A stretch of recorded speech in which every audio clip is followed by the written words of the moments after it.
దేవుని వాక్యాన్ని చదువుకుందాం. ఫిలిప్పీలకు రాసిన పత్రిక 2వ అధ్యాయము 1వ వచనం నుండి 11వ వచనం వరకు. ఫిలిప్పీలకు రాసిన పత్రిక 2వ అధ్యాయము 1వ వచనం నుండి 11వ వచనం వరకు. నూతన నిబంధన గ్రంథంలో 179వ పేజీ, క్రొత్త నిబంధనలో 179వ పేజీలో ఉంటుంది. ఫిలిప్పీలకు రాసిన పత్రిక 2వ అధ్యాయము 11వ వచనం. మనం మార్చి చదువుకుందాం. రాధా అక్క వచ్చి చదువుతారు. మార్చి చదువుకుందాం. రాధా సిస్టర్ చదువుతారు. 1 నుండి 11 వరకు. ఫిలిప్పీ 2వ అధ్యాయము 1 నుండి 11 వరకు మార్చి చదువుకుందాం. ఫిలిప్పీకి రాసిన 2వ అధ్యాయము 1 నుంచి 11 వచనాలు మార్చి చదువుకుందాం. కావున క్రీస్తునందు హెచ్చరిక అయినను, ప్రేమ వలన ఆదరణ అయినను, ఆత్మీయందు ఏ సహవాసమైనను, ఏ దయారసమైన వాత్సల్యమైనను ఉన్న ఎడల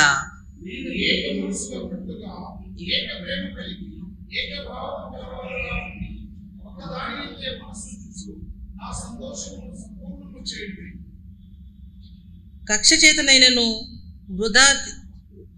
వృత్తాతిశయము చేతనైనను ఏమీయు చేయక వినయమైన మనస్సు గలవారై ఒకనినొకడు తనకంటే యోగ్యుడని ఎంచుచు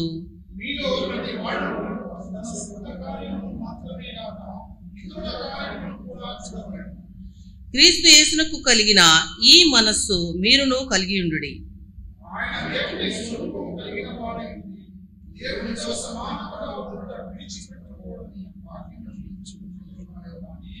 మనుషుల పోలికగా పుట్టి దాసుని స్వరూపమును ధరించుకొని తన్ను తానే రిక్తునిగా చేసుకొనెను.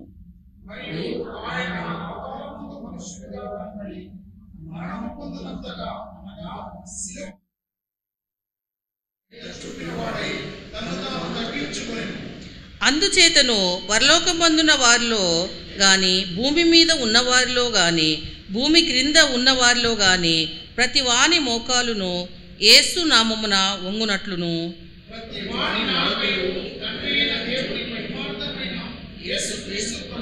చెప్పుకున్నట్లును దేవుడు ఆయన హెచ్చించి ప్రతి నామమునకు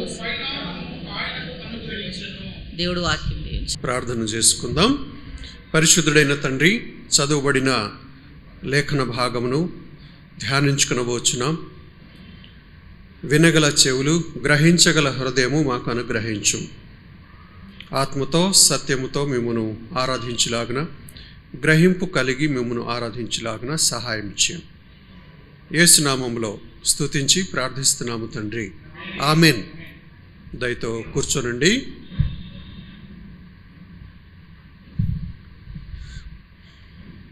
చదువుబడిన లేఖన భాగంలో 11వ వచనం 9, 10, 11 కలిపి ఉన్నాయి. 9, 10, 11 కలిపి ఉన్నాయి. అందరం కలిసి చదువుకుందాం ఒకసారి. 9, 10, 11 అందరం కలిసి చదువుకుందాం.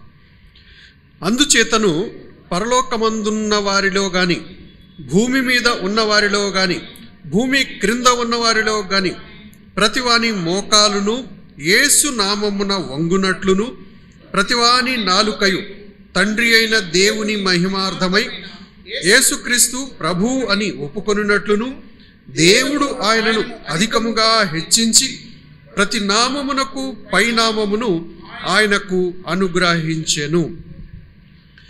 ప్రతి నామమునకు పైనామమును ఆయనకు అనుగ్రహించెను.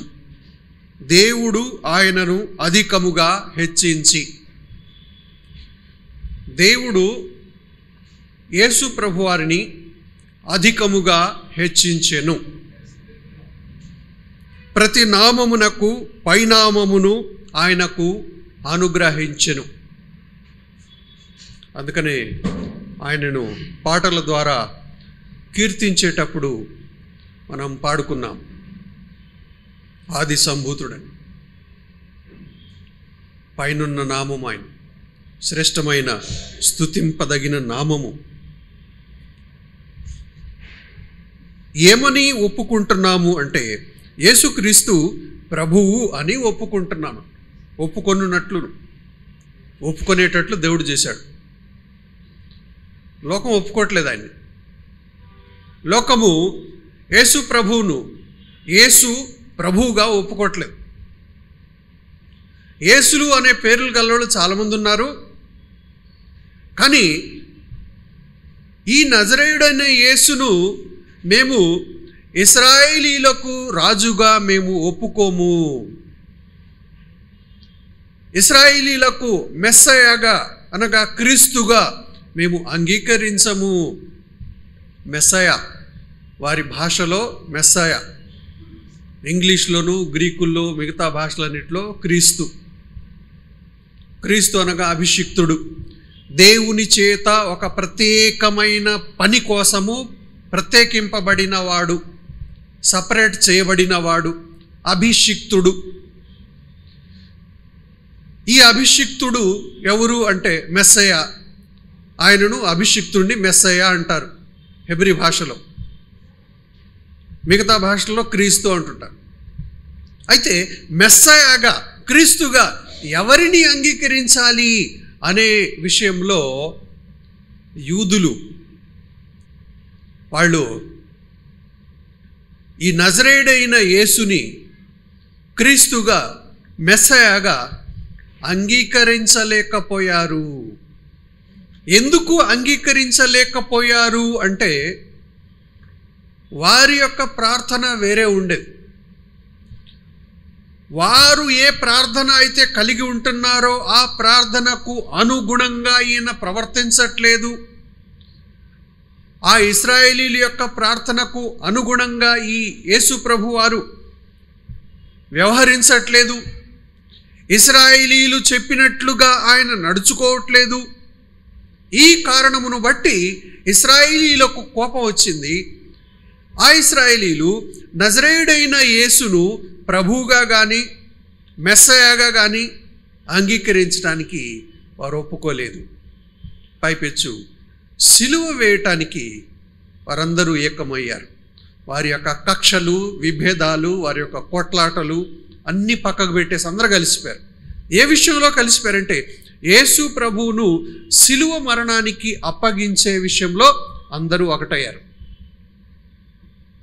దీనికి కారణం ఏంటి అని చెప్పి చూస్తే కేవలము వారి కోరికను, వారి ప్రార్థనను మన్నించకపోవుట, అంగీకరించకపోవుట, ఒప్పుకోకపోవుట.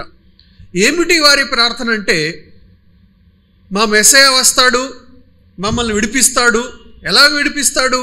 అంతకుముందు ఐగుప్తులో నుండి మోషేను పంపించి మమ్మల్ని విడిపించాడు.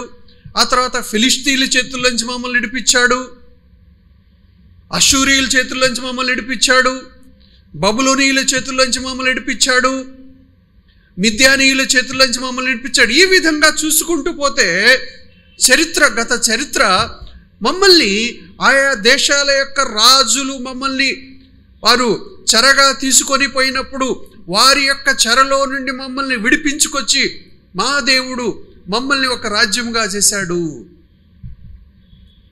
కాబట్టి ఇప్పుడు మేము రోమీయుల చెరలో ఉన్నాము.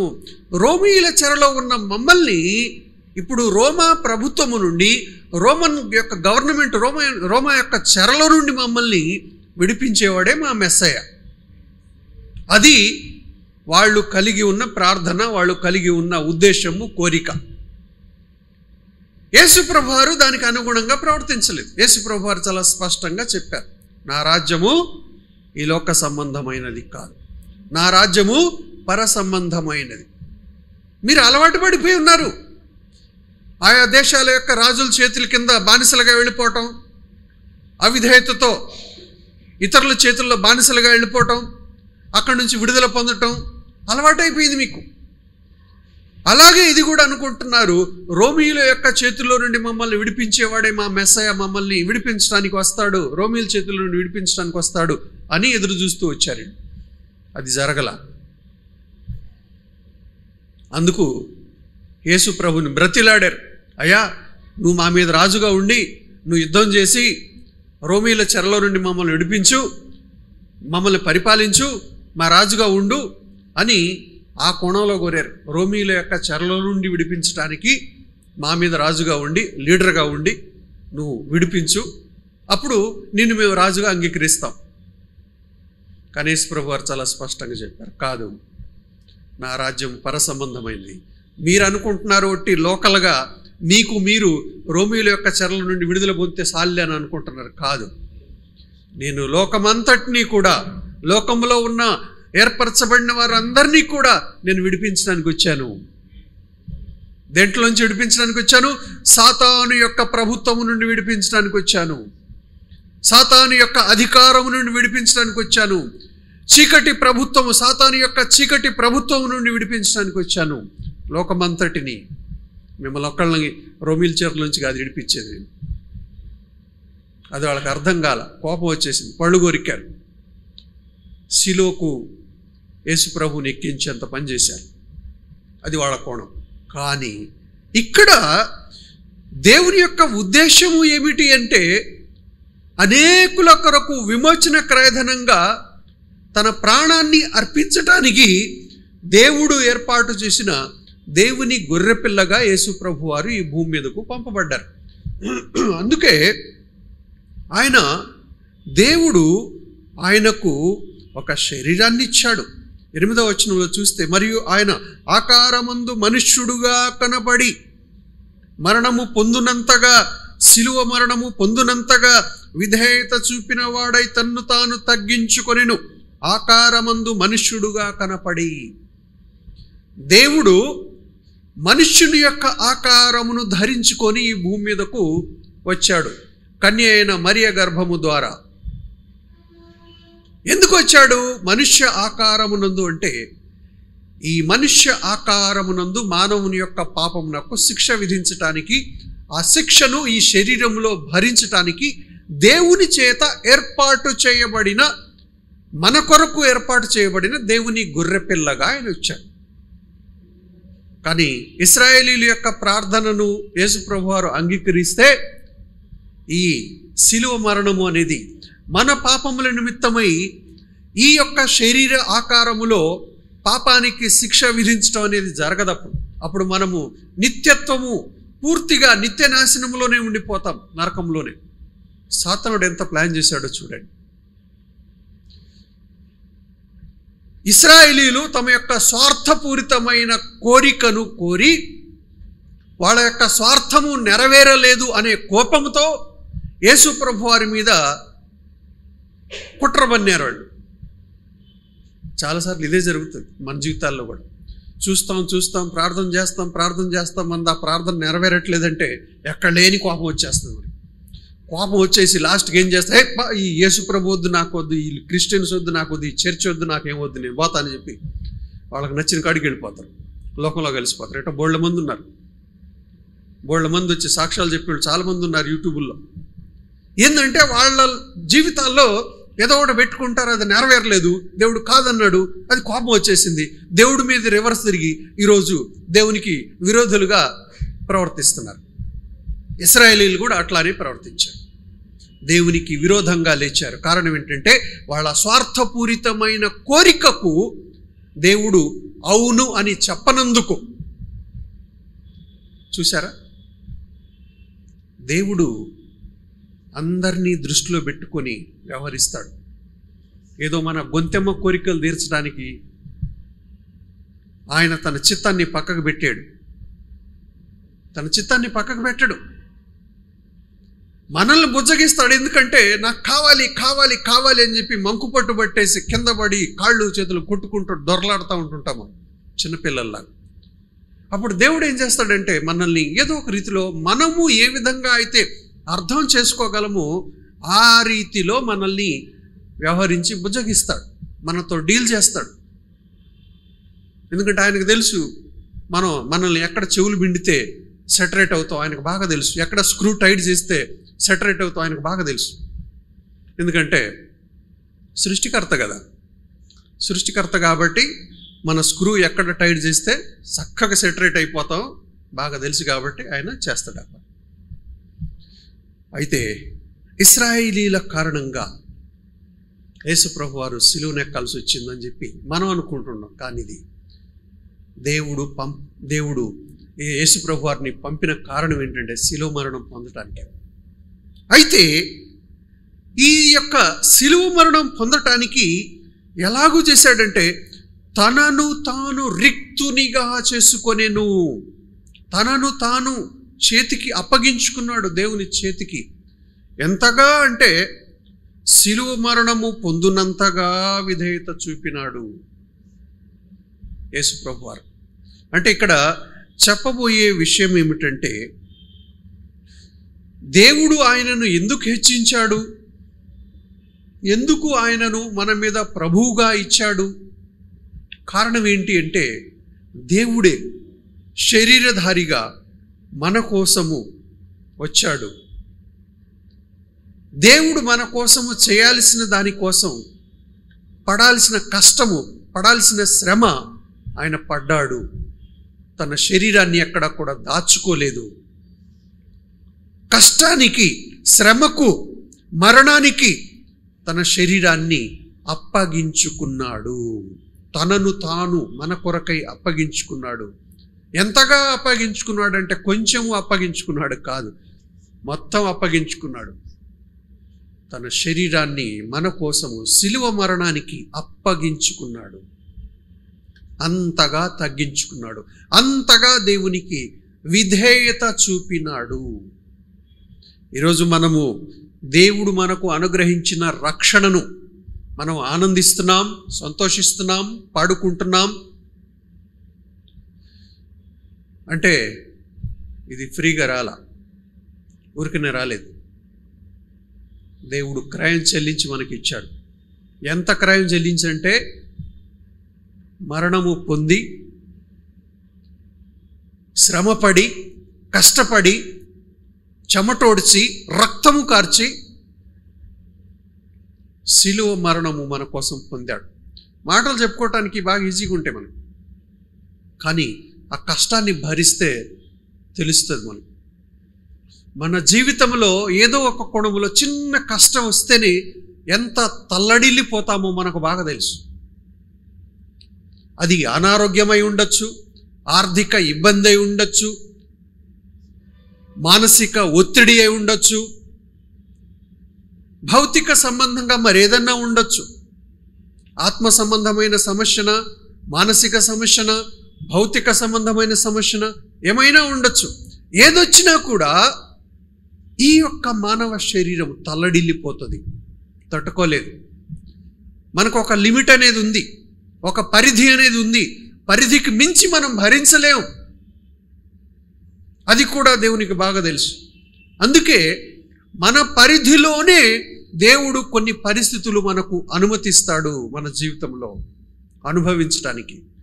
శ్రమ, కష్టము కొన్ని అనుమతిస్తాడు మన జీవితంలో. ఎందుకు అంటే టు టీచ్, మనకు బోధించడానికి, మనకు నేర్పించడానికి. లేకుంటే కష్టం అంటే ఏంటో మనకు తెలియదు, శ్రమ అంటే ఏంటో మనకు తెలియదు. అది తెలియకపోవటం వల్ల దేవుని యొక్క రక్షణ అంటే ఏంటో, దాని యొక్క విలువేంటో మనకు అసలు అర్థం కాదు. అందుకే ఈ భూమి మీద భౌతికంగా చూస్తే కొన్ని సందర్భాల్లో దేవుడు కొన్ని మన నుంచి దూరం చేస్తూ ఉంటుంటాడు. ఎందుకంటే దాని విలువ మనకు తెలియటానికి. అలాగే దేవుడు తన యొక్క రక్షణను మనకు అనుగ్రహించడానికి ఆయన ఎంత శ్రమ పడ్డాడో, ఎంత మరణానికి అప్పగించుకునే విషయంలో ఎంతగా మానసిక వేదన చెందాడో, భౌతికంగా నొప్పి అనుభవించాడో, ఇవన్నీ కూడా దేవుడు క్రైస్తవ జీవితంలో మనకు నేర్పిస్తాడు. ఎందుకు నేర్పిస్తాడంటే క్రీస్తు మన నిమిత్తమై పడిన శ్రమను మనం జ్ఞాపకం చేసుకోవడానికి, తద్వారా ఆ రక్షణ యొక్క విలువేంటో మనము గుర్తెరిగి చాలా జాగ్రత్తగా ఆ రక్షణ జీవితాన్ని మనము జీవించడం కోసము దేవుడు మనకు కొన్ని పాఠాలు నేర్పిస్తూ ఉంటుంటాడు. అందుకే ఎందుకు ఇక్కడ యేసు ప్రభు వారిని దేవుడు అధికముగా హెచ్చించి ప్రతి నామమునకు పైనామమును ఆయనకు అనుగ్రహించిన కారణం ఏంటంటే మానవ చరిత్రలో శరీర ధారణగా వచ్చిన వాళ్ళు ఎవరు కూడా యేసు ప్రభు తన శరీరంలో మానవుల యొక్క రక్షణ కొరకై చేసిన పని మానవ చరిత్రలో ఎవరు చేయలేదు. అంతకుముందు ఎవరు చేయలేదు, యేసు ప్రభు వారి తర్వాత ఎవరు చేయలేదు, ఎవరు చేయబోరు కూడా. ఎందుకంటే కేవలం అది దేవునికే సాధ్యము. అందుకే దేవుడే శరీరధారిగా మన మధ్యకు వచ్చి మన నిమిత్తమై శ్రమను అనుభవించాడు. ఎంత శ్రమను అనుభవించాడంటే సిలువ మరణము పొందినంతగా శ్రమను అనుభవించి తన్ను తాను రిక్తునిగా చేసుకున్నాడు. అంటే యేసు ప్రభు వారు తన స్వచిత్తమును కాకుండా తండ్రి అయిన దేవుని చిత్తమును నెరవేర్చుకోవటానికి తనను తాను అప్పనంగా అప్పగించుకున్నాడు. ఒక విధంగా చెప్పాలంటే యేసు ప్రభు వారు ఈ భూమి మీదకి వచ్చిన తర్వాత ఇది నా శరీరము, ఇది నా జీవితము, నా ఇష్టము అని ఎక్కడ చెప్పల. తండ్రి నీ చిత్తము చొప్పున, నీ చిత్తము చొప్పున అనే మాట్లాడాడు. నీ చిత్తము చొప్పున జరిగించుము, నేను అప్పగించుకుంటున్నాను నీ చిత్తానికి. ఎక్కడ కూడా ఆయన తన మీద తనకు అధికారం ఉన్నట్టుగా, తన మీద తనకు హక్కులు ఉన్నాయి, నా హక్కుల కోసం నేను పోరాడతా, నా హక్కుల కోసం నేను జీవిస్తా, ఎక్కడ చెప్పలేదు. దేవునికి తన్ను తాను అప్పగించుకొని దేవుని గొర్రె పిల్లగా సిలువ మరణము పొందటానికి మన నిమిత్తమై ఆయన పడిన శ్రమ ఎలాగంటే మన మానవుల నుండి, చుట్టుపక్కల మానవుల నుండి ఎలాంటి మాటలు భరించాడే. కన్య అయిన మరియ గర్భమున జన్మించిన తర్వాత, ఆయన ఎదిగిన తర్వాత ఆయన యూదుల యొక్క మందిరాల్లో, ఆయన సినగోగుల్లో బోధిస్తూ ఉంటుంటే, సమాజ మందిరాల్లో బోధిస్తూ ఉంటుంటే కొంతమంది పరిసయ్యులు, శాస్త్రులు, ధర్మశాస్త్ర ఉపదేశకులు వారు ఆయన బోధ వారికి నచ్చక కోపంతో పళ్ళు కొరుకుతూ ఎక్కడైనా చంపుదామా అని చెప్పి వెతుకుతూ కొన్నిసార్లు కొన్ని మాటలు వాడారు. నువ్వెవరో మాకు తెలుసులే, నువ్వు ఎట పుట్టినో మాకు తెలుసులే, నీలాగా కాదు మా పుట్టుక. అలాగా చాలాసార్లు దెప్పి పొడిచేటట్లేదు. అవి విని ఎలా అనిపిస్తుంది మానసికంగా? నీ జన్మ వింత జన్మ, తండ్రి లేడు కానీ తల్లి నిన్ను కన్నది, నీలాగా కాదు మా పుట్టుక. ఇవి వాళ్ళు మాట్లాడిన మాటలు. కానీ యేసు ప్రభు వాటన్నిటిని భరించారు. తర్వాత ఆయనను వెనక నుంచి ముందు నుంచి పిడిగుద్దులు గుద్దటం, కొట్టటం, ఉమ్మివేయటం, ఇవన్నీ గమనిస్తే అన్నిటినీ మౌనంగా భరించాడు. ఎక్కడ నోరు మెదపలేదు. ఆయన గాయపరుస్తుంటే అన్నీ భరించాడు. సిలువ మరణము పొందుతున్నప్పుడు సిలువలో వ్రేలాడుతూ అక్కడ కూడా వాళ్ళు ఆయన్ని పొడుస్తూ తలకాయ ఊపుతూ మంచిగా జరిగింది, నీకు మంచిగా జరిగింది చెప్పి తలకాయ ఊపుతుంటే వాళ్ళ గురించి కూడా ప్రార్థన చేస్తూ ఉన్నాడు. తండ్రి వీరేమి చేయుచున్నారో వీరు ఎరుగరు, వీరిని క్షమించుము. మానవ చరిత్రలో ఇలాంటి ప్రార్థన ఎవరో చేయలేదు. దేవుని ప్రేమ ఇది.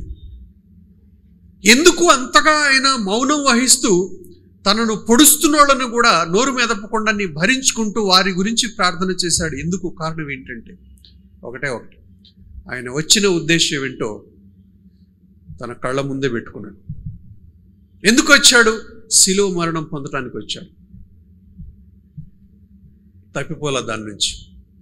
తన గురి ఏంటి, తన ఉద్దేశం ఏంటి, తను పంపబడిన దేవుని చిత్తం ఏంటో అది ముందు పెట్టుకుని ఆ చిత్తానికి అనుగుణంగా తన్ను తాను అప్పగించుకుంటూ, శ్రమను ఓర్చుకుంటూ, నొప్పిని భరించుకుంటూ, సూటిపోటి మాటలు అన్నీ కూడా భరించుకుంటూ ఆయన శ్రమ పొందెను. ఎంత శ్రమ పొందెను అంటే సిలువ మరణము పొందునంతగా శ్రమ పొందెను. అన్నిటినీ భరించాడు. అందుకే ప్రతివాని నాలుకయు తండ్రి అయిన దేవుని మహిమార్థమై యేసుక్రీస్తు ప్రభువు అని ఒప్పుకొనున్నట్లు దేవుడు ఆయనను అధికముగా హెచ్చించి, ఈ కారణమును బట్టి దేవుడు ఆయనను అధికముగా హెచ్చించాడు. మన మీద ఆయన ప్రభు. ఎందుకు ప్రభు అయ్యాడు మన మీద అంటే ఈ లోకంలో ప్రభు అంటే, ఈ లోకంలో యజమాని అంటే, ఈ లోకంలో రాజు అంటే ఏంటి? కొరడా పట్టుకొని మన మీద పరిపాలన చేస్తాడు. మనం బానిసల్లాగా వాళ్ళకు పనిచేయాలి. ఇది ఈ లోకపు వర్కింగ్ మెథడ్, వర్కింగ్ కల్చర్, పని విధానం. కానీ దేవుని విధానం అది కాదు. ఇక్కడ దేవుడు యేసును, ఈ క్రీస్తును మన పైన ప్రభువుగా ఉంచాడు. ఎలా ఈయన మన మీద ప్రభు అయ్యాడంటే, మన కోసం వెల చెల్లించుటను బట్టి, మన కోసం క్రయము చెల్లించుటను బట్టి ఈయన మన మీద ప్రభు అయ్యాడు. ఈయన నామము హెచ్చించబడింది, అన్నిటికంటే పైనామము. ఆయన నామాన్ని మనం స్తుతించులాగున, ప్రతి వాని నాలుక ఆయనను ఒప్పుకొనులాగా, ఆయన ప్రభు అని దేవుడని ఒప్పుకొనులాగున, ప్రతివాని మోకాలు ఆయన ఎదుట వంగులాగున ఆయన చేశాడు. ఎలా చేశాడు? మన కోసము ఆయన దాసుని వలె పనిచేశాడు. మన కోసము ఒక జీతగాని వలె, మన కోసం దాసుని వలె పనిచేసి, మన కోసం చెల్లించి, క్రయం చెల్లించి, శ్రమపడి, కష్టపడి, అంత పరిచర్య మన కోసం చేశాడు ఆయన. ఈ కారణమును బట్టి ఆయన మన మీద ప్రభువుగా ఉండటానికి అర్హుడు. అందుకు ఆయన హెచ్చింపబడ్డాడు. అందుకే ఆయన నామం అన్నిటికంటే ఉన్నతమైన నామముగా దేవుడు హెచ్చించాడు.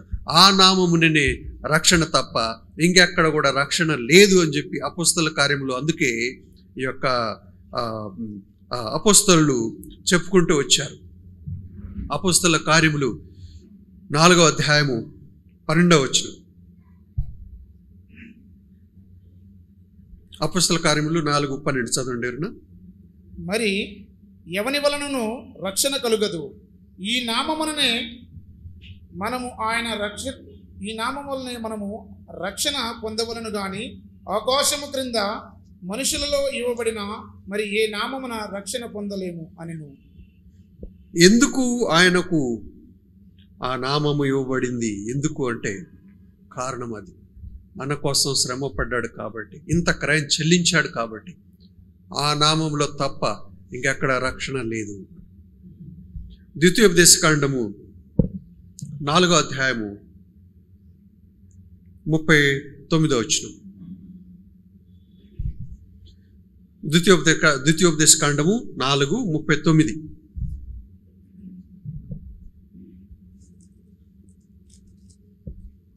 చదవండి ఒకసారి. కాబట్టి పైనున్న ఆకాశమందును క్రిందనున్న భూమి యందును యెహోవాయే దేవుడనియు మరి ఒక దేవుడు లేడనియు నేడు నీవు ఎరిగి జ్ఞాపకమునకు తెచ్చుకొనుము.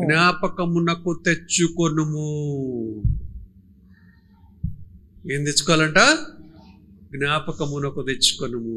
ఒకవేళ నీ హృదయంలో ఎవరినన్నా దేవుడుగా కలుగున్నావేమో, నీ హృదయంలో ఈ లోకంలో ఎవరినన్నా దేవుడుగా నీ లోపల విగ్రహం పెట్టుకొని ఉన్నావేమో, ఎవరి బొమ్మనైనా పెట్టుకొని ఉన్నావేమో లోపల హృదయంలో, జ్ఞాపకమునకు తెచ్చుకొనుము. ఏమని జ్ఞాపకమునకు తెచ్చుకొనుము? యెహోవాయే దేవుడు, పైనున్న ఆకాశమందును క్రిందనున్న భూమి యందును యెహోవాయే దేవుడు. జ్ఞాపకం ఉంచుకో, మర్చిపోమాకు. ఆ దేవుడే పైనున్న ఆకాశమందును క్రిందనున్న భూమి యందును దేవుడై ఉన్న ఆ దేవుడే నీ కోసము శ్రమ పడ్డాడు, నీ కోసం కష్టపడ్డాడు, నీ కోసము తన్ను తాను రిక్తునిగా చేసుకున్నాడు, నీ కోసము మౌనము దాల్చి నీ పాప భారమును భరించాడు, నీ పాప శిక్షను మోసాడు. అందుకే పేతురు 1 పేతురులో అని అంటుంటాడు, 2వ అధ్యాయము 24వ వచనం చూడండి ఒకసారి.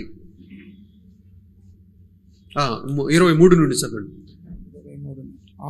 1 పేతురు 2వ అధ్యాయము 23 నుండి చదవండి. ఆయన దూషింపబడి బదులు దూషింపలేదు, ఆయన శ్రమ పెట్టబడి బెదిరింపగా తీర్పు తీర్చు దేవునికి తన్ను తాను అప్పగించుకునెను.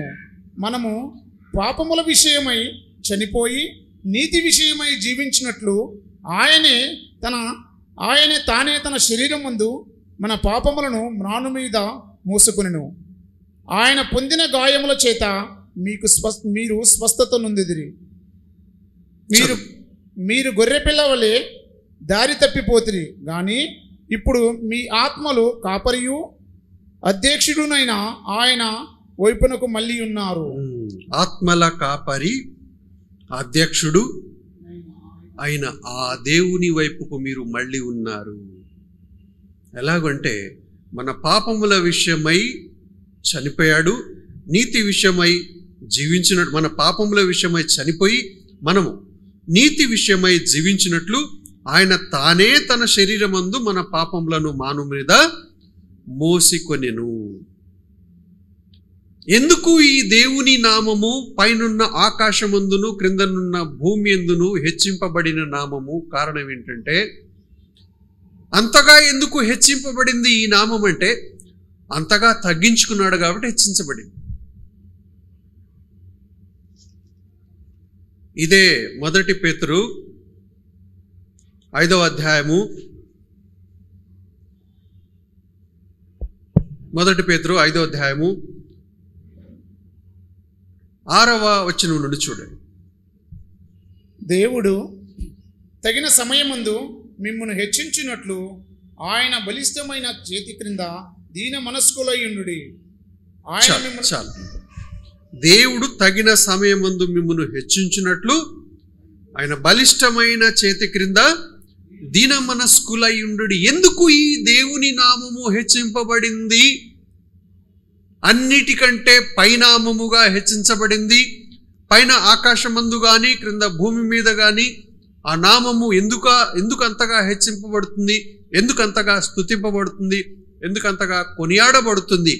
కారణము ఏమిటి అంటే, ఎంతగా హెచ్చింపబడుతూ ఉన్నదో ఆ నామము అంతగా ఆయన తను తగ్గించుకున్నాడు కాబట్టి హెచ్చించబడుతుంది. ప్రపోర్షనేట్, సమపాళ్లలో ఎంత తగ్గించుకున్నాడు ఆయన? శిలువ మరణము పొందునంతగా తగ్గించుకున్నాడు. రిక్తునిగా తాను రిక్తునిగా చేసుకున్నాడు, ఖాళీ చేసుకున్నాడు. తన గురించి తాను అసలు ఏమి చెప్పటానికి ఇది లేకుండా, ఏమి నోరు మెదపకుండా మన పాపమును శిలువ మ్రాను పైన వేసుకున్నాడు, తన వీపు మీద వేసుకున్నాడు, భరించాడు. అంతగా తగ్గించుకున్నాడు కాబట్టి అంతగా హెచ్చింపబడ్డాడు. ఎంత తగ్గించుకున్నాడో అంత హెచ్చింపబడ్డాడు. అందుకే ఎందుకు ఆయన మనకు దేవుడయ్యాడు? ఎందుకు ప్రతివాని నాలుక ఆయనను దేవుడని రక్షకుడని ఎందుకు ఒప్పుకోవాలి? ఎందుకు ఆయనే దేవుడు, ఆయన తప్ప వేరొక దేవుడు ఎందుకు లేడు? కారణం ఏంటంటే ఇది, ఒకే ఒక దేవుడు, నిజ రక్షకుడు, జీవము గల దేవుడు, మరణాన్ని ఓడించే దేవుడు, సజీవుడైన వాడు. కాబట్టి ఆయనే శరీరధారిగా వచ్చి మానవులంగా మనం ఈ శరీరంలో చేసిన పాపానికి తన శరీరంలో మన పాపానికి రావలసిన శిక్షను తన మీద మోపుకున్నాడు, భరించాడు. ఆ శిక్షను ఆయన చెల్లించాడు మనకు బదులుగా. అందుకే ఆయన నామం హెచ్చింపుడు. అందుకే ఆయన దేవుడు కాబట్టి, రక్షకుడు కాబట్టి, ఆత్మల కాపరి కాబట్టి, ప్రధాన కాపరి కాబట్టి ప్రతివాని నాలుక ఆయనను ఒప్పుకొనవలెను. ఆయన దేవుడు అని ప్రతివాడు తన హృదయంలో జ్ఞాపకమునకు తెచ్చుకొనవలెను. తెలుసా నీకు ఇది? ఆయన నీ దేవుడని, ఆయన నీ రక్షకుడని నీకు తెలుసా? ఇశ్రాయేలీలు తెలుసుకోలేదు. అందుకే వేదనతో అన్నాడు ఇశ్రాయేలీలను. యెషయా గ్రంథము 1వ అధ్యాయంలో ఎంత వేదనతో చెప్పుకొచ్చాడంటే దేవుడు ఇశ్రాయేలీల గురించి. యెషయా గ్రంథము 1వ అధ్యాయము 2వ వచనం. యెహోవా మాటలాడుచున్నాడు, ఆకాశమా ఆలకించుము, భూమి చెవియొగ్గుము. నేను పిల్లలను పెంచి గొప్పవారినిగా చేసితిని, వారు నా మీద తిరగబడి ఉన్నారు. ఏమంటున్నాడు? ఆకాశమా ఆలకించుము, భూమి చెవియొగ్గుము. ఒక్కసారి ఇటు వినండి అని అంటున్నాడు. ఆకాశాన్ని పిలుస్తున్నాడు, భూమిని పిలుస్తున్నాడు. ఒక్కసారి చెవులు అప్పగించండి, వినండి. ఏంటి? నేను పిల్లలను పెంచి గొప్పవారినిగా చేస్తిని, వారు నా మీద తిరగబడి ఉన్నారు. వేదన. మంచిగా పెంచాను, ప్రేమతో పెంచాను, కనికరంతో పెంచాను, సమర్పణతో పెంచాను, క్రయము చెల్లించి పెంచాను. నేను పెంచిన నా పిల్లలు నా మీద తిరగబడి ఉన్నారు. ఇంకా ఏమంటున్నాడు? మూడో వచనం చదవండి. ఎద్దు తన కాలమందు పెరుగు, ఎద్దు తన కామందును ఎరుగును, గాడిద సొంతవాని దొడ్డి తెలుసుకొనును. ఇశ్రాయేలుకు తెలివి లేదు, నా జనులు యోచింపరు. చాలు, ఎంత మాట వాడాడు చూడండి అక్కడ. ఎద్దు తన కామందును ఎరుగును. ఎద్దుకు తెలుసు తన యజమాని ఎవరో. బీళ్లకు మేటానికి వెళ్తుంది, మేటానికి గడ్డి మేయటానికి బీళ్ళకి వెళ్ళి బీళ్ళలో గడ్డి మేసి వచ్చి కరెక్ట్గా ఎవరింటికి వస్తుంది? తన యజమాని ఎవరో వాళ్ళ ఇంటికే పోతుంది. మేము ఆవులు కాసేటప్పుడు, గేదెలు మేకలు గొర్రెలు అన్నీ కాసేటప్పుడు సాయంత్రం పూట వాళ్ళ ఎద్దులు వీళ్ళ ఆవులు అన్నీ కలిసిపెట్టి ఇంటికి వస్తున్నప్పుడు చూసేవాళ్ళం, గమనించేవాళ్ళం. ఎవరి ఎద్దులు వాళ్ళ ఇంటికే పోయి, ఎవరి గొర్రెలు వాళ్ళ ఇంటికే పోయి జాగ్రత్తగా అబ్జర్వ్ చేసి సాయంత్రం పూట మీ ఇంటికి వచ్చేటప్పుడు చూసేది. బీళ్లలో మేపేటప్పుడు అన్నీ కలిసిపోయాయి, వాళ్ళ వెళ్ళి అన్నీ కలిసిపోయాయి. ఎద్దు తన కామందును ఎరుగును అంటే, ఓ ఇశ్రాయేలు, ఓ మనుష్యుడా, నీ సృష్టికర్తను నీవు ఎరుగవా? నీ సృష్టికర్త అయిన దేవుడు నీ కోసం క్రయం చెల్లించాడు, అది ఆలోచించవా? జ్ఞాపకమునకు తెచ్చుకున్నావా? ఎందుకు పట్టనట్టుకున్నావు? నేను పిల్లల్ని పెంచి గొప్పవారినిగా చేస్తుని, నేను మిమ్మల్ని పెంచాను కదా, నేను మిమ్మల్ని సృష్టించాను కదా, నేను మీకు కావాల్సిందంత అనుగ్రహించాను కదా, ఎందుకు మరి మీరు నన్ను జ్ఞాపకం తెచ్చుకోవట్లేదు? దేవుడు ప్రశ్నిస్తున్నాడు. ఎందుకు మీ హృదయాల్లో నాకు స్థానం లేదు? దేవుడు ఇశ్రాయేలుని ప్రశ్నిస్తున్నాడు. ఓ ఇశ్రాయేలు, ఎవరికి చెప్పుకోవాలి నేను? అందుకే పైన ఆకాశానికి చెప్తున్నా, కింద భూమికి చెప్తున్నా. ఆకాశం ఆలకించుము, భూమి చెవియొగ్గుము. మీరైతే నా మాట వినట్లేదు. నేను మీ దేవుణ్ణి అనే సంగతి మర్చిపోయారు మీరు. నేను మీ రక్షకుణ్ణి అనే విషయం మర్చిపోయారు మీరు. ఇంకేమంటున్నాడు? వారి యొక్క స్థితి ఎలా ఉంది? నాలుగో వచనం చూడండి. పాపిష్టి జనమా, దోషభరితమైన ప్రజలారా, దుష్ట సంతానమా, చెరుపు పిల్లలారా, మీకు శ్రమ. వారు యెహోవాను విసర్జించి ఉన్నారు. ఇశ్రాయేలు యొక్క పరిశుద్ధ దేవుని దూషిస్తున్నారు.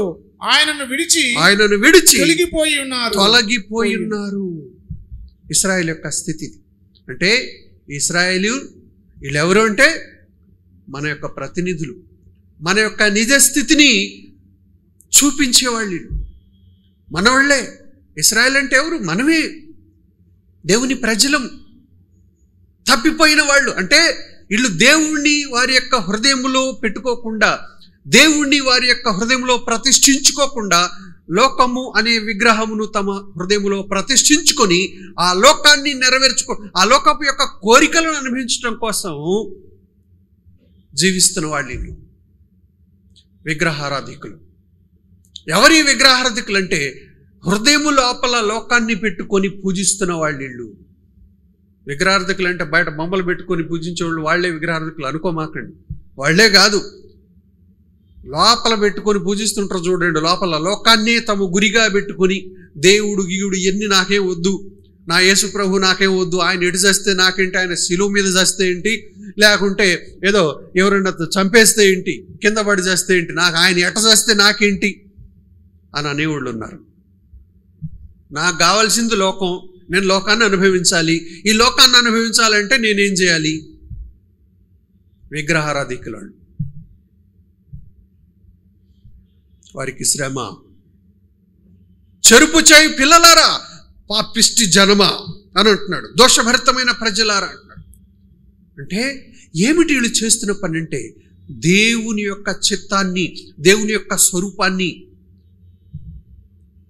చెరిపివేసే వాళ్ళు. అందుకే అంటున్నాడు, ఇశ్రాయేలు యొక్క పరిశుద్ధ దేవుణ్ణి దూషిస్తారు, వీళ్ళు దేవుడి నుండి తొలగిపోయి ఉన్నారు, నిత్యము తిరుగుబాటు చేస్తూ ఉంటారు. ఇది వీళ్ళ యొక్క పరిస్థితి ఈ అధ్యాయం అంతా. అయితే దేవుడు వీళ్ళ కోసము, వీళ్ళ పాపాన్ని బట్టి, వీళ్ళ తిరుగుబాటుని బట్టి, వీళ్ళ హృదయాల్లో దేవుణ్ణి ప్రతిష్ఠించుకోకపోవటాన్ని బట్టి, కొని తెచ్చుకున్న ఈ పాపాన్ని బట్టి వీళ్ళకు రావాల్సిన మరణము, వీళ్ళకు రావాల్సిన శ్రమ, వీళ్ళకు రావాల్సిన దేవుని శిక్ష, శిలువ మరణము. అందుకే ఇక్కడ మనము ఈ యొక్క సంఖ్యాకాండంలో గమనిస్తే 21వ అధ్యాయము 22-23 వచనాలు చూద్దాం. సంఖ్యాకాండము 21వ అధ్యాయము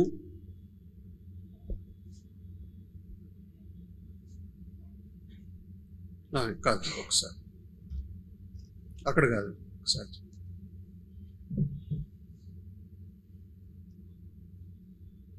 సారీ, ద్వితీయోపదేశకాండము 21వ అధ్యాయం, ద్వితీయోపదేశకాండము 21వ అధ్యాయము 22 నుండి చూడండి.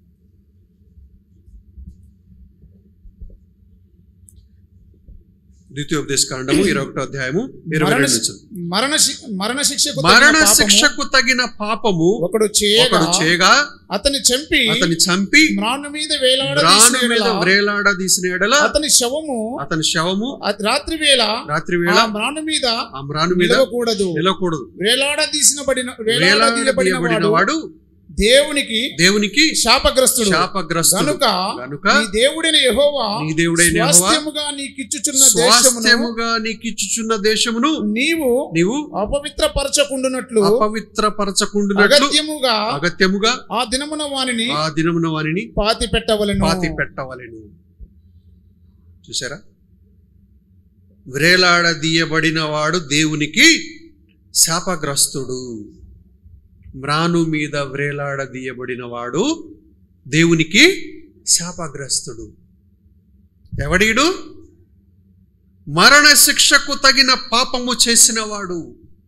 మరణశిక్షకు తగిన పాపము చేసినవాడు మ్రాను మీద వ్రేలాడదీయబడవలెను. మ్రాను మీద ఇప్పుడు వ్రేలాడింది ఎవరు? యేసు ప్రభువారు. శాపగ్రస్తుడు ఆయన. పాపం చేశాడా? శాపగ్రస్తుడు ఎవరు? పాపం చేసినవాడు ఎవడు? ఈ మానవుడు. ఎందుకు? దేవుని మీద తిరుగుబాటు చేసి, దేవుడు లేని జీవితాన్ని జీవించి, దేవుణ్ణి కాదు నాకు ఈ లోకమే అని చెప్పి లోకాన్ని ప్రేమించి దేవుణ్ణి హృదయంలో నుండి నెట్టివేసి జీవించిన ఆదాము వీడు. ఆదాము యొక్క సంతతి. ఈ ఆదాము యొక్క సంతతికి రావాల్సిందేంటి? దేవుని యొక్క శాపము. శాపగ్రస్తుడు. దేవుని యొక్క తీర్పు, దేవుని యొక్క ఉగ్రత ఈ ఆదాము సంతతి మీద రావాల్సి ఉన్నది. కానీ దేవుడు ఏం చేశాడు? ఈ ఆదాము సంతతి మీద రావాల్సిన దేవుని ఉగ్రత, దేవుని తీర్పు, ఆ మరణ శిక్ష దేవుడు ఏం చేశాడు? శరీర ఆకారముగా. ఏముంది ఇక్కడ? ఫిలిప్పీలకు రాసిన పత్రికలు ఏం చదువుకున్నాం? శరీర ఆకారము, ఒక శరీరము. దాంట్లో ఆయన ఆకారమందు మనుష్యుడుగా కనపడి మరణము పొందినంతగా, అనగా శిలువ మరణం పొందినంతగా విధేయత చూపిన వాడే తను తాను తగ్గించుకొని. యేసు ప్రభువారు అనొచ్చు కదా, ఇక్కడ పాపం చేసింది వాళ్ళు, శిక్ష నా మీద వేసేది నేను ఒప్పుకోను అని యేసు ప్రభువారు అలిగితే మన పరిస్థితి ఏంటి? యేసు ప్రభువారు అలిగి అవతల పోయింది అనుకో, ఏంటి మన పరిస్థితి? ఇప్పుడు ఆ శిలువ మీద, ఆ మ్రాను మీద వ్రేలాడే ప్రతివాడెవడు? పాపం చేసినోడు, శాపగ్రస్తుడు. ఆ శిలువ మరణం ఏంటది? శాపగ్రస్తమైన మరణం. అది ఈ శాపగ్రస్తమైన మరణం పొందటానికి తన్ను తాను రిక్తునిగా చేసుకుని యేసు ప్రభువారు సిద్ధపడ్డారు. పాపం చేసింది ఎవరు? శాపం రావాల్సింది ఎవరికి? మరణశిక్ష రావాల్సింది ఎవరికి? పొందింది ఎవరు? మనకు బదులుగా దేవుడు యేసు ప్రభు వారిని ఇచ్చాడు మన కోసం, మనకు బదులుగా. ఎందుకు ఆయన దేవుడు, ఎందుకు ఆయన రక్షకుడు, ఎందుకు ఆయన ప్రభువు అంటే ఇది కారణం. మనకు దేవుడై ఉన్నాడు, ఆయన మన రక్షకుడై ఉన్నాడు, మన ప్రభువై ఉన్నాడు. అందుకే దేవుడు మనల్ని విడిచిపెట్టలేదు, మనల్ని మర్చిపోలేదు. మనం తిరుగుబాటు చేసిన వాళ్ళమైనా, దోషభరితమైన సంతానమైన, చెరుపు చేయు పిల్లలైనా, పాపిష్టి జనమైనా కూడా, నిత్యము తిరుగుబాటు చేసేవాళ్ళమైనా కూడా దేవుడు మనల్ని విడిచిపెట్టలేదు, మర్చిపోలేదు. మనకు రావాల్సిన శిక్షను, మనలాంటి శరీరం ఒకటి దేవుడు ఏర్పాటు చేసి ఆ శరీరం ముందు మన పాపానికి శిక్ష విధించాడు. మన మీద రావాల్సిన దేవుని ఉగ్రత ఆ శరీరం మీద కుమ్మరించాడు. మనకు రావాల్సిన దేవుని తీర్పు ఆ శరీరం మీద పంపాడు. అది యేసు యొక్క శరీరం, ఆయనే క్రీస్తు. ఇశ్రాయేలీయులు దాన్ని అంగీకరించలేదు. ఎవరయ్యా క్రీస్తు అంటే, నీ కోసం నా కోసం మనకు బదులుగా సిలువలో మన శాపగ్రస్తమైన మరణాన్ని మోయటానికి సిద్ధపడి సిలువ మానుకు ఎక్కినవాడు ఆయనే మెస్సయ. ఇది ఇశ్రాయేలీయులకి అర్థం కాల. అందుకే అంటున్నాడు, ఓ ఇశ్రాయేలు, జ్ఞాపకమునకు తెచ్చుకొనుము, పైన ఆకాశమందున్న గాని కింద భూమి మీద గాని ఆయన నామము అన్నిటికీ ఉన్న పైనామము, హెచ్చింపబడిన నామం. ఎందుకంటే ఆయన నీ కోసము ఒక శరీరాన్ని ఏర్పాటు చేసి ఆ శరీరములో నీ పాపమును, నీ శాపమును, నీ మీద రావాల్సిన దేవుని ఉగ్రతను, నీ మీద రావాల్సిన నీ పాపానికి శిక్షగా రావాల్సిన దేవుని తీర్పును మోసికొని పోయే దేవుని గొర్రెపిల్ల ఆ యేసు ప్రభువారు. అందుకు ఆయన నామం హెచ్చింపబడిన నామము, ఆయన నామం ఉన్నత నామము, ఆయన దేవుడు. ఇది గుర్తుపెట్టుకో, జ్ఞాపకంలోకి తెచ్చుకొనుము ఇశ్రాయేలు. కానీ దేవునికి స్తోత్రం, ఇశ్రాయేలీలు దేవుణ్ణి తెలుసుకోలేదు, ఇంకా వాళ్ళ కళ్ళుతో ఇంకా తెరవబడలేదు, గుడితనంలో ఉన్నారు కాబట్టి. కానీ అన్య జనాంగంగా ఉన్న మనము, ధర్మశాస్త్రం లేని వారంగా ఉన్న మనము, మనల్ని దర్శించి దేవుడు మనలను ఇశ్రాయేలుగా చేశాడు, సంఘాన్ని ఇశ్రాయేలుగా చేశాడు. దేవుడు ఎంత గొప్ప దేవుడు! వాళ్ళకంటే మంచివాళ్ళమా? వాళ్ళకంటే జ్ఞానవంతులమా? భౌతికంగా ఉన్న ఇశ్రాయేలు ప్రజలు ఎవరైతే అబ్రహాం సంతానంగా భౌతికంగా ఎవరైతే ఉన్నారో వాళ్ళకంటే గొప్పవాళ్ళమా? కాదు. ఇది నేను ప్రపంచం అంతటా చూస్తే ఇశ్రాయేలుని పొగుడుతున్నారు, చిటెక్కిస్తున్నారు ఇశ్రాయేల్ దేశాన్ని వాళ్ళకున్న జ్ఞానాన్ని బట్టి. కానీ వాళ్ళతో పోల్చుకుంటే ప్రపంచంలో అందరూ మనమంతా ఒట్టోళ్ళమే అని చెప్పి అందరూ ఒప్పుకుంటున్నారు. మళ్ళీ కానీ మనం గట్టోళ్ళం, ఒట్టోళ్ళమైనా గట్టోళ్ళం. ఎట్లా? యేసు ప్రభు మనకు దొరికాడు. వాళ్లకు దొరకని యేసు ప్రభు మనకు దొరికాడు. ఎందుకంటే వాళ్ళు రిజెక్ట్ చేశారు. రిజెక్ట్ చేయబడిన యేసు ప్రభు వారు మనకు దొరికాడు. మనం స్వీకరించాం, రక్షణ పొందాం, దేవుని యొక్క ఇశ్రాయేలుగా మనం మారిపోయాం. నిజమైన ఇశ్రాయేలీయుడు ఎవరంటే రక్షణ పొందిన మనం. ఈ ఇశ్రాయేలుకు రాజ్యం అనుగ్రహించడానికి దేవునికి ఇష్టమైంది. కాబట్టి దేవుడు మన కోసం చేసిన ఈ గొప్ప మేలు, ఆయన శిలువ మరణం పొందినంతగా తను తాను తగ్గించుకొని మన కోసము చేసిన ఆ శిలువ మరణాన్ని బట్టి, ఆ త్యాగాన్ని బట్టి మనము ఆయనను ఆరాధించబద్ధులమై ఉన్నాం. ఆయన మన దేవుడు, ఆయన మన రక్షకుడు. ఉన్నతమైన నామము యేసు అనే ఈ నామము ఉన్నతమైన నామము, ప్రతి నాలుక ఒప్పుకొనవలసిన నామము, ప్రతి హృదయము విశ్వసించవలసిన నామము, ప్రతి మోకాలు వంగవలసిన నామము ఈ ఉన్నత నామము.